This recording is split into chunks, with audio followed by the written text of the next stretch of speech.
Hello, and welcome to our Synod Assembly orientation program.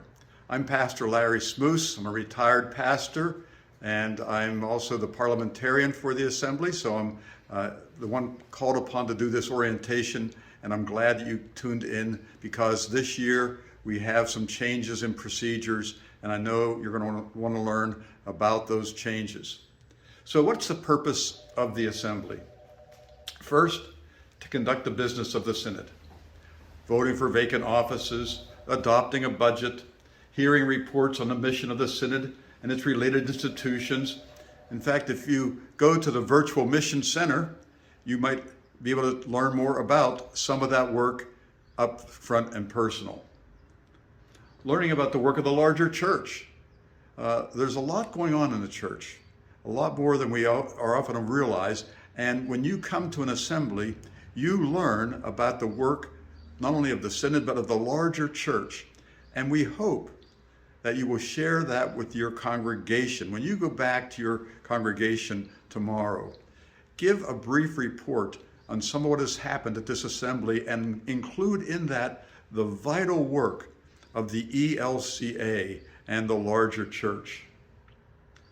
Robert's Rules of Procedure govern our business, and they are on the rules of procedure in the outline of the assembly report. We need a quorum. That's 50% of voting members. There also are representation principles set up by the ELCA when it was formed, and they say that 60% of the total body voting members must be laity. All rostered ministers under call are voting members. And so we have to have enough laity to make 60% of the total be account for that number. Representatives, we had a representational goal of at least 10% people of color or people whose primary language is other than English. And also there is no proxy voting. So you cannot vote for somebody else or have somebody else vote for you. This year, we have a different process for requesting a speech. If you want to speak to the assembly, whether it's to make a motion or to comment pro or con on a motion, you have to click the chat button in the control bar at the bottom of your Zoom window. In the window that opens, where it says type message here, you're going to type in the reason that you want to speak, followed by your name and your home congregation. Then you press enter or the return key to send that request to the host of the meeting. Once you are in the speaking queue, you wait until you are called upon by the chair. Once you are acknowledged by the chair, use the Zoom's raised hand feature, the little button with the raised hand on it. Use the raised hand feature, which is found by clicking the reactions button on the control bar. Raised hand appears on the menu. The host will then send you a request to unmute your audio. At this time, you should accept that invitation, unmute, and click Start Video. If you're not already on the video, you need to have Start Video on as well. And then you may address the assembly. Speakers have 2 minutes unless the assembly votes to extend that amount of time.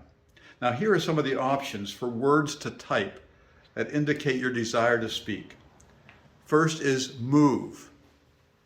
That means you want to make a motion. Second means you want to second that motion. Amend means you want to amend a motion. Pro means you want to speak in favor of a motion on the floor. Con means you want to speak against that motion. Withdraw means you want to withdraw your own motion. Only the person who makes the motion can withdraw the motion. Call means you want to call the question. That would end the debate immediately, and we would go directly to the vote on the issue pending. That is not something that you get privileged to be able to interrupt people for, so you have to wait your turn, and when it's your turn, you can say, I wish to call the question. Reconsider means that you want to reconsider a previous action. In order to have it be reconsidered, you must have voted on the prevailing side of that motion. Order is when a member thinks the rules of the assembly are being violated and they want to call a point of order. This means that it can interrupt any speaker pending. So when a bishop calls on you, you say point of order and you state what you believe the violation is. Object is to challenge the ruling of the chair. And again, whenever you are called upon, you say, I appeal the chair's ruling. Question. There are actually two actions that are possible if you type in the word question. One is a point of information, an inquiry that affects the facts affecting the business at hand. It can interrupt any speaker who is pending. When called upon, say point of information and ask your question. The second is to determine when it would be appropriate to make a motion unrelated to the matters at hand. It does not interrupt the speakers who are pending. And so when your turn comes and you say question, you say, when would it be appropriate for me to make a motion regarding such and such? Personal. When you type this word in, you're asking a request for personal privilege. This allows a member to interrupt pending business to state an urgent request, such as not being able to hear because of background noise, or not being able to see something on the screen, something of that nature. And the chair determines if that can be handled informally or requires consideration before the pending business is resumed. Now, that's the only time a point of personal privilege can interrupt speakers. Another use of personal privilege is to recognize a person worthy who is not voting member and request that they be able to speak on a pending motion. So you have to wait your turn in the queue, and when you're called upon, you ask for personal privilege, and you ask if such and such, the name of the person, might be able to speak to the assembly. The assembly can grant that request by a 2/3 vote, so it must have a 2/3 vote before that person is able to address the assembly. If personal privilege is used to request a non-voting member to speak, but not on a pending resolution, then it's normally requested at the pause of business, at some point where no business is currently pending, such as right before a recess or before lunch. Again, it will require a 2/3 vote to be granted. If you type remove, it means I want to be removed from the speaking queue. Anytime you go to the microphone, please state your name and your home congregation. Reference and counsel.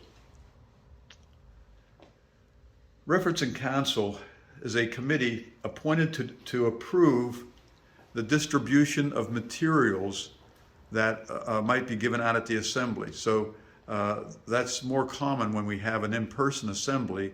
But if somebody wanted to email assembly members a special program coming up or something like that, they would need to have the approval of reference and counsel.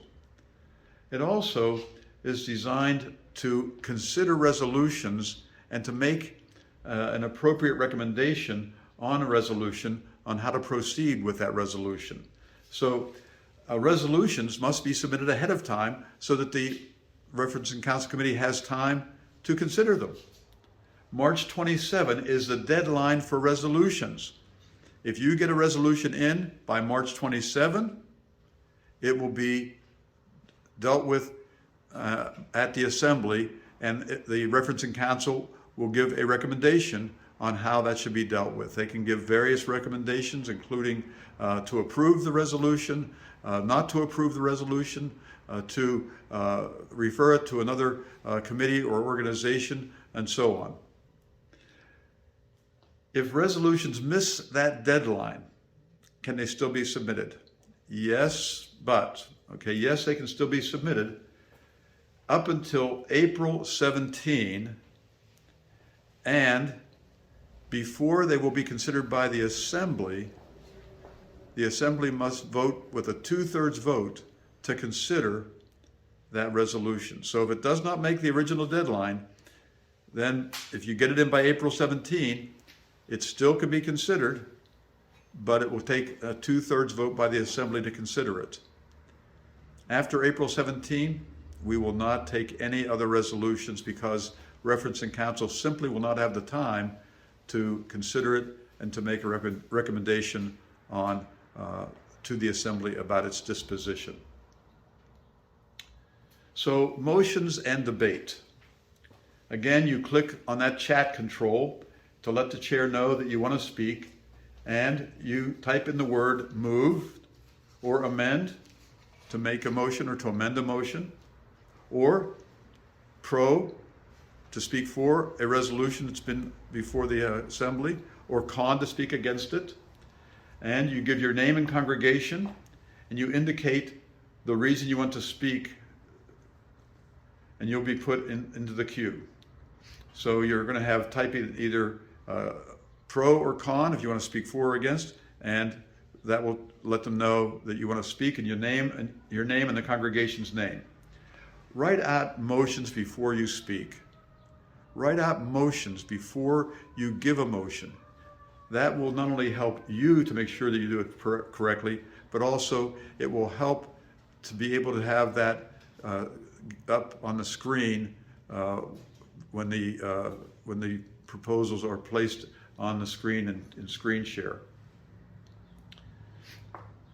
The whereas clauses describe the issue or the concern or the problem that you're addressing. They are not part of the motion itself. And so they are not acted upon by the Assembly. Only the resolved clauses, which define the requested action that you're asking for, are voted on by the Assembly. Memorials to the ELCA Assembly are petitions appealing for action, and they cannot direct the church-wide organization to vote in any particular way. They can only request that they do this or do that. If you want to have help from the chair, you type in question. And you want to ask a question about how to make a motion, or how do you refer something to a committee. You can type in question and ask the chair. There's a 2-minute debate limit, and that can be modified, but otherwise, if it's not modified, it will be a 2-minute debate limit, and at the end of 2 minutes, you'll be cut off from the microphone. Reports, including that of the treasurer, are all received. Only the audit report is adopted as an official report received from the auditor, and that is adopted. Voting on a resolution takes place on a separate web platform. This is a little bit complicated now, so please listen carefully. You have to open a separate web platform in a web browser window on your device, or you can use a second device, such as a smartphone or a tablet. Either way, when it's time to vote, you have to open up that web platform. When a motion or resolution is put before the meeting for a vote, you switch from the window you're in to the window for the voting platform. And you select the vote under consideration from the drop-down list. For example, resolution number 1, or motion to amend, so on. you'll see the choices that are available for you for the vote. Then you simply click or tap on your selection, and when you're sure, you click submit. If you're not sure, wait before you click that submit, because once you click submit, you can't change your vote. So, once you know you want to vote that way, you click submit, and it will be recorded as your vote. Your vote will be registered. You're going to receive a warning when the voting is about to close, and you must click submit before voting is closed for your vote to be registered. Let's talk about voting for church for members of the Synod Council and other positions. Nominations from the floor happen only after the first report of the nomination committee, and this happens very early in the proceedings, so be ready. First, be sure the person is willing to serve, having called them ahead of time to make sure that if you nominate them, they're willing to serve.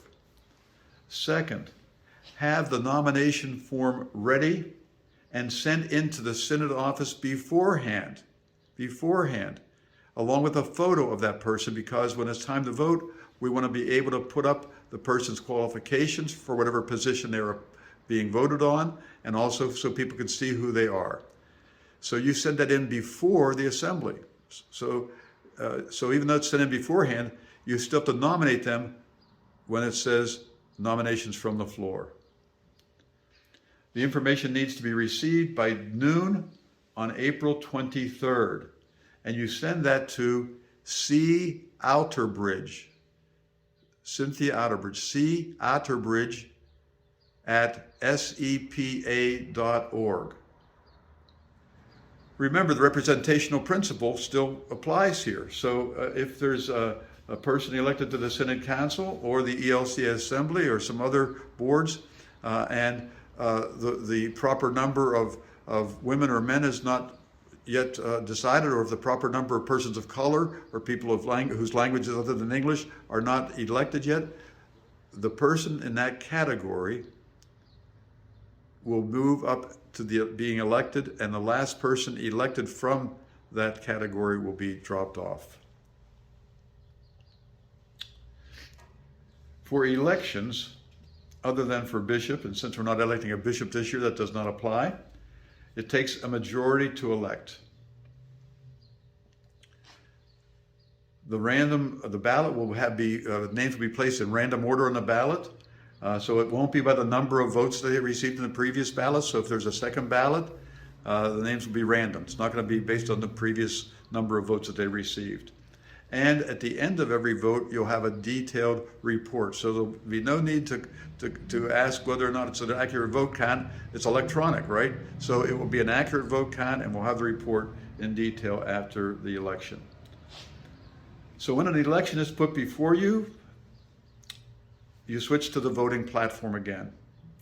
Now, it's necessary to log in with your email and the password. I did not say that the last time, but when you switch to the voting platform, you must log in with your email and the password, and you'll be provided with the password, okay? So once you are logged in, then you select the vote under consideration from the drop-down list again. So it might be ticket number 2 or ticket number 7. And you'll see the choices available for that vote. You simply click or tap on your selections. Now you can change your vote. So if you have to vote for 4 people and you want to change it, you can vote for whoops, I want to change this one to that one, and so on. You can do that until you're ready to click submit. So once you're sure you have voted for the person or persons you want to vote for, then you click submit. And again, like last time, you'll be given some warning time before they're going to close the election. So you're going to know that it's about time, and they're going to tell you how much time you have. And before that time expires, then you need to click submit, or your vote won't be counted. Well, I know that's a lot of information. And I hope that you understand it pretty well. If you have any questions, please feel free to email me LV Victor, LVS Fish, F-I-S-H, the number 1, LVSFish1@AOL.com, and I'll be happy to try to answer whatever questions you have. So I want to thank you for attending this orientation, and God bless you as we prepare for this assembly.